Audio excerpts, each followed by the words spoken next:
প্রিয় সাংবাদিক ভাইয়েরা, আজকে আমরা মাননীয় প্রধানমন্ত্রীর সাথে বসেছিলাম। আর পৃথিবীতে যে আজকে সমস্যাটা সৃষ্টি হয়েছে মধ্যপ্রাচ্যের যুদ্ধের জন্য এবং স্বাভাবিকভাবে জ্বালানি উদ্বিগ্নতা মানুষের মধ্যে বেড়েছে, আমরা ওনাকে ব্রিফ করলাম। আমি আগেও বলেছি, গতকালকে বলেছি যে তেল নিয়ে উদ্বিগ্ন হওয়ার কোনো কারণ নাই। আমরা রেশনিংটা করেছি এই জন্যই যে একটা অনিশ্চয়তা আছে, যুদ্ধটা কতদিন চলবে, সেই জন্য আমরা একটা রেশনিং করেছিলাম। কিন্তু মানুষ এই রেশনিংটাকে ভয় পেয়ে স্টক করা শুরু করেছে। আসলে আমাদের তেলের কোনো অভাব নাই। শুধু তাই না, আগামী 9 তারিখে আরও 2টা ভেসেল আসছে। সুতরাং তেলের কোনো সমস্যা নাই।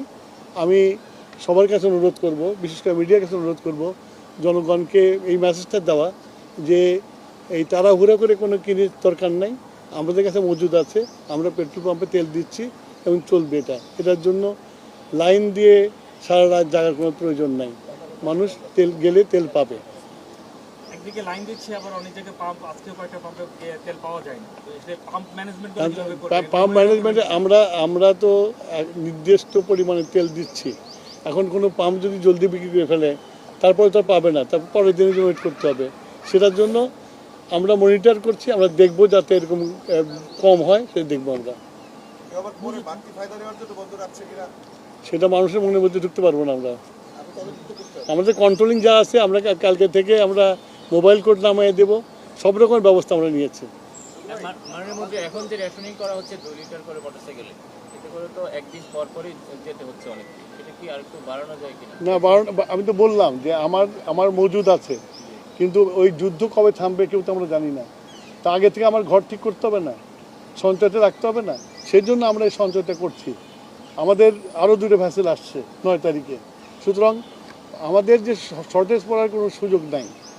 তারপরেও যেহেতু যুদ্ধ চলছে, তো আমাদেরকে খুব হিসাব করে চলতে হবে। কতদিন চলবে এরকম? যুদ্ধের উপর ডিপেন্ড করে। এটা মানুষের, এটা মানে আমরা সবাই করি। এটা খালি তো মানুষকে বলে লাভ নেই, সবাই করি, যে মজুত করার চেষ্টা করি। সে হইতে পারে, কিছু করার নেই। তবে আমরা সরকার হিসেবে আশ্বস্ত করতে চাই, এত অডিট হওয়ার কিছু কারণ নেই। আমি অত ডিটেলসে যাব না। আমাদের অল্টারনেটিভ, কাতার ছাড়া অল্টারনেটিভ ব্যবস্থা আছে, আমরা চেষ্টা করছি সব জায়গাতে আনার জন্য। বললাম যে আমাদের 2টা ভেসেল আসছে 9 তারিখে।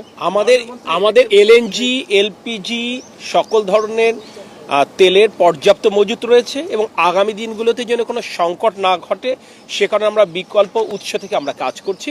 আমরা আপনাদের মাধ্যমে দেশবাসীকে এই অনুরোধটাই করতে চাই, আতঙ্কিত হওয়ার মতো কিছু নেই, কিন্তু বৈশ্বিক পরিস্থিতি বিবেচনায় আমরা সতর্ক হব, সকলে সচেতন থাকবো, এটুকুই আহ্বান। ধন্যবাদ। আসসালামু আলাইকুম। এইসব ক্রাইসিস এটাই করতে হয়।